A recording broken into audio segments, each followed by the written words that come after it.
you said an interesting thing about it's not always, or maybe typically not the IT leadership that is kind of the coach of or the sponsor of B2B e-commerce. You also mentioned something about the sales rep culture, right? So that more or less indicates that it's also typically not sales leadership that is initiating bringing the business online. What do you see? Who do you see typically being the individual or the team that is I think front running this? Coming from the top down. I think some of it is coming from the CEO or the executives or even the private equity, and they're realizing like, hey, if we don't change or we don't do something, we're going to be not very competitive. We're not going to be a modern business, right? And so some of it's coming from almost the financial impetus, like financial markets kind of force them to be competitive. And then I think then it is usually driven by someone in the organization. It could be the IT leader.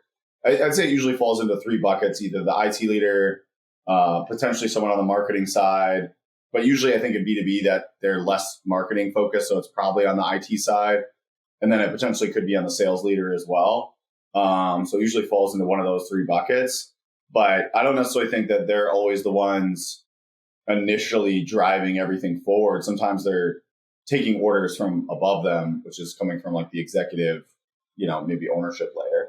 So yeah. And is what you're saying also based on because you run a highly successful agency, right? So is this also based on your experience in your relationship with your customers? Yeah, we see a lot behind the scenes, right? I think a lot of people don't realize how sometimes complex this stuff is, where sometimes it's like really political, right? So they want to like, just even choosing the platform is political. We see sometimes like the company itself doesn't agree with the private equity owners, or the people that are making the decision don't agree with the owners. Maybe it's just a family-owned business. A lot of times, like within the organization itself, there's not alignment on what platform to choose, what processes to change, what the real problems are. So I think there's a lot of like infighting within some of these organizations. And I think some within the organizations, I think some believe in it more than others. And so you don't have kind of equal belief among the different people. Some people might just feel like they have to do it and they're just following orders. So we see a lot of those dynamics because we're kind of like dealing with multiple aspects of trying to get the sale. Like we have to see them select the platform, but also select us as a service provider. So they're potentially, when we're working with clients, they're basically buying like potentially as many as like 10 or 20 different solutions, right? They could be buying sometimes a new ERP, a new e-com platform, new apps and technologies, plus they're buying us or potentially a competitor. So they're buying like all these things in this like process, and you kind of see a lot come out when they're trying to do all that. It's pretty complex, the buying process. So, and does your agency also play a part in that the kind of change management or bringing those different stakeholders together, and then how do you do that? Yeah, we try to. I think it's pretty hard, to be honest. I think it's hard to do it as well as we'd like as an agency, because I think sometimes there's almost like they see us having a conflict of interest, even though like our interest is generally to try and help them bring this thing forward and be successful. I think they kind of see it as like, oh, we're just trying to get more work or something like that. So sometimes it's hard to kind of get them to change, beyond just like the e-com related stuff, even though they may need to make those changes. So sometimes I feel like you need almost like a separate independent consultant to help them with that, even if they're going to say the same things we say. Just for validation's sake. Yeah, so we try.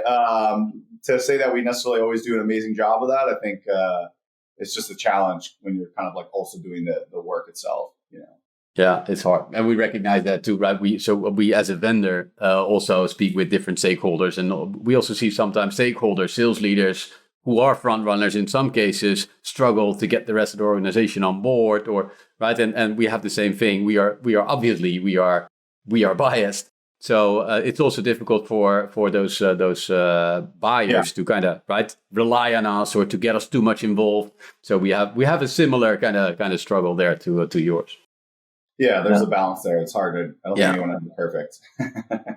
So Isaiah, you just mentioned, right? Basically summarizing it, right? It's a complex environment within B2B, quite different than B2C, and you also say like it's driven by multiple people basically in the business, or sometimes it's IT, sometimes it's more from top down, sometimes it comes from sales.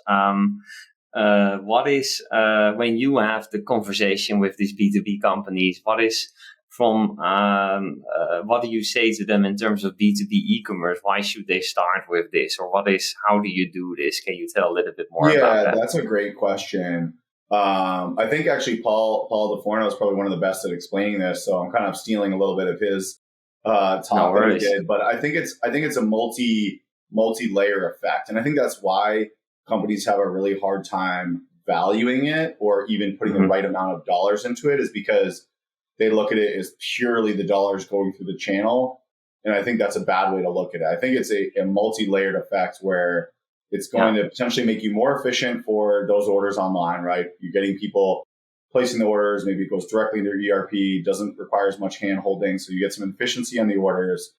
It's going to help you with marketing and sales because you can get better product information on the website, which will lead to better SEO, better Google ads, better digital marketing, better sales enablement, so that when you're selling as a sales rep, people are going to go look at your website. Like, I think people just assume it's like they just buy from a sales rep. Like, no, people are going to generally look at multiple touch points. They're going to look at your social media. Like, I look at companies like LinkedIn and their social presence and their website to see how like legit they are, right? Yeah. How many employees do they have? Like, and so the website's going to have like an effect on SEO, Google ads, digital marketing, even probably your conversion rate of offline sales, right? Like, it might actually help you get more sales through your sales reps because it's going to validate that you're a legit business that has a good website behind the actual people talking to them. So there's all of those efficiencies. It's going to obviously help you win new business. And then I think it's also just going to attract new customers. So, and then I think it's just going to make you more nimble and effective at kind of upselling customers, right? You have more data. Now you have this vehicle to create a lot more customer data, programmatically merchandise to them that, it's open 24/7. There's just so many different paths, right? And then there's a whole multi-channel aspect of, the infrastructure that it can help you with. So it's complex to describe all those values, and it's hard to quantify that, in simple. Yeah, definitely. So are you also saying with this, right, because you have multiple drivers for the business case, basically, right? Or why they should maybe invest in B2B e-commerce and what value does it bring to their business and their customers? Are you also saying that in many cases that you come across, this is not crystallized yet when you engage with them? Or can you say something about that? I don't think they necessarily have a great financial, like plan of like how much really goes into making it successful. What's the ROI? How do you quantify all the different aspects of the ROI? I think most look at it simply as how much is being done online, and that's the value. And I think they kind of minimize the value because, some of it's not necessarily new business. It's just existing business going online. Yeah. So I think that's kind of undervaluing all of what it can do. I think a lot of it also is the fact that most B2B organizations or that have a B2B component, or let's say like distribution is generally 100% B2B, and manufacturers may have some B2C and B2B.